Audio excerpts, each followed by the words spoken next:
Voice of Tamil 24.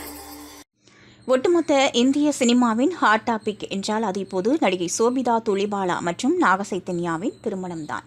நடிகை சமந்தாவை பிரிந்து சுமார் 3 ஆண்டு காலம் தனிமையில் வாழ்ந்து வந்த நிலையில் இப்போது தனது 2வது திருமணத்திற்கு ரெடியாகியுள்ளார் சைத்தன்யா.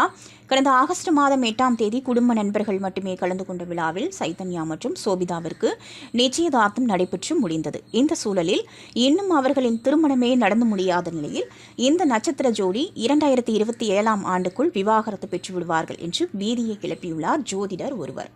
ஜோதிடர் வேணுசுவாமி என்பவர் தனது இன்ஸ்டாகிராமில் தைரியமாக அதே நேரம் பலரையும் கடுப்பேற்றும் வண்ணம் சில விஷயங்களை பேசியுள்ளார்.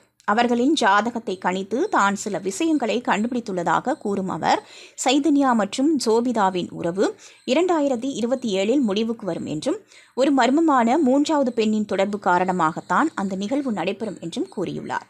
உண்மையில் அவருடைய இந்த அறிக்கை ரசிகர்கள் மத்தியிலும் சினிமா துறையினர் மத்தியிலும் ஒருவித வெறுப்பை ஏற்படுத்தியுள்ளது. விரைவில் அவர் மீது வழக்கு தொடுக்கப்படும் என்றும் தகவல்கள் வெளியாகி வருகின்றது. தன்னை சுற்றி பெருகி வரும் வெறுப்பு என்னும் வெப்பத்தை உணர்ந்த ஜோதிடர் வேணு ஏற்கனவே நாகசைத்தன்யா தனது முதல் மனைவி சமந்தாவை பிரிவார் என்று தான் முன்கூட்டியே கணித்துள்ளதாகவும் அதன் தொடர்ச்சியாகத்தான் இந்த விஷயத்தை தான் கூறுவதாகவும் விளக்கம் அளித்துள்ளார். கூடுதலாக MAA தலைவர் மஞ்சு விஷ்ணுவுடன் தான் பேசியதாகவும் திரைப்பட நட்சத்திரங்கள் மற்றும் அரசியல்வாதிகளின் எதிர்காலம் குறித்து மேற்கொண்டு எந்த கணிப்பையும் செய்வதிலிருந்து விலகியிருக்கப் போவதாகவும் அவர் கூறியுள்ளார்.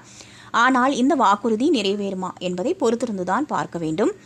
நயன்தாரா பிரபல இயக்குனர் விக்னேஷ் சிவனை திருமணம் செய்து கொண்ட பிறகு அவருக்கு மிகப்பெரிய இக்கட்டான சூழல் ஏற்படும் என்றும் ஒரு கட்டத்தில் அந்த தம்பதியினர் பிரிந்து விடுவார்கள் என்றும் ஏற்கனவே அவர் கணித்துள்ளதாக சில தகவல்கள் வெளியாகியுள்ளது. அதே நேரம் இணையவாசிகள் சிலர் வெளியிட்ட தகவலின்படி அந்த ஜோதிடர் கணித்த விஷயங்கள் நயன்தாரா வாழ்க்கையில் பழித்துள்ளது என்றும் கூறியுள்ளார்.